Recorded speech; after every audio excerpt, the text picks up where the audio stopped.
За өнөөдрийн засгийн газрын уралдаанаар 5-7 гашуун цугаатын чиглэлийн төмөр замын төслийг эрчимжүүлэх ийм асуудал бол орлоо. За та бүхэн мэдж байгаа 2015 онд 5-7 гашуун цугаатын төмөр зам бол зогссон. Нийт төмөр замд 279 сая долларын хөрөнгө оруулалт хийгээд хөрөнгөн улмаас бол 2015 онд зогссон гэдгийг бол та бүхэн мэдж байгаа.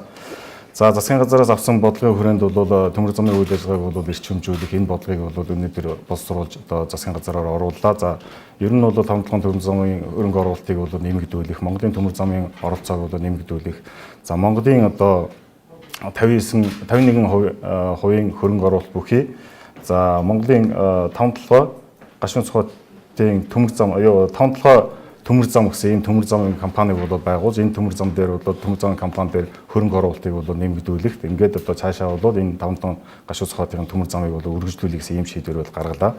За хөрөнгө оруулалтыг бол Эрдэнэс 5 толгой компаниас бол оруулахаар бол тогтоолд бол зааж байгаа. Нийтдээ бол нийт компанид оролцооны хувьд бол нэг 17-оос шинэ компани 17-оос 34% хөрөнгө оруулалтыг бол Эрдэнэс 5 толгой бол оруулаад ингээд хамтарсан компани бий болоод явна. За цаашдаа бол мэдээж гадны хөрөнгө оруулалт бол орох нь зайлшгүй. Энэ дээр бол 49% бол гадны хөрөнгө оруулах болцоог бол хангаж ингээд үндсэндээ Монголын хувь бол 51% байхаар энэ төмөр замын компаниг бол байгуулж төмөр замын үйл ажиллагааг эхлүүлэх ийм шийдвэрийг бол гаргалаа. За би түрүүн бас хэлсэн нийт Монголын төмөр замын оруулсан хөрөнгө оруулалт бол 279 сая доллар байгаа. Тэгэхээр бид нийтдээ бол нэг 100-аас 200 гаруй сая долларын хэмжээний хөрөнгө оруулалтыг эхний удаа бол оруулах гэсэн ийм бодлоор байж байгаа. За хөрөнгө оруулалтыг бол нүүрсээ урт хугацааны аптек гэрээний үндсэн дээр бол гэрээ хийж нүүрс судалдаалах энэ гэрээний хүрээнд хөрөнгө оруулалтыг бол босгоно гэсэн ийм бол төсөөллөөр бол энэ цаашаа ажиллахаар шийдвэр гарч байгаа.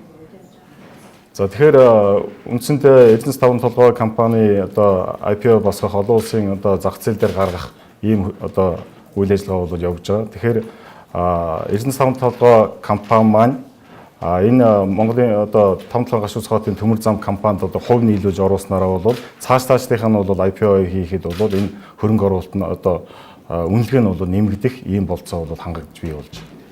За бэлтгэл ажлын хүрээнд бол бас Эрдэнэс 5 компани хүрээнд бол IPO хийх ажил бол явагдаж байгаа. Тийм. Энэ бол уулуурхай яамн дээр бол хийж байгаа ажил. Ер нь хөрөнгө оруулалт Эрдэнэс 5 толгой компани энэ төслийн хүрээнд оролцсноороо Эрдэнэс 5 толгой компаниас гаргах IPO-гийн үнэлгээ бол харьцангуй дээшээ өсөх ийм болцоо бол бий болж байгаа.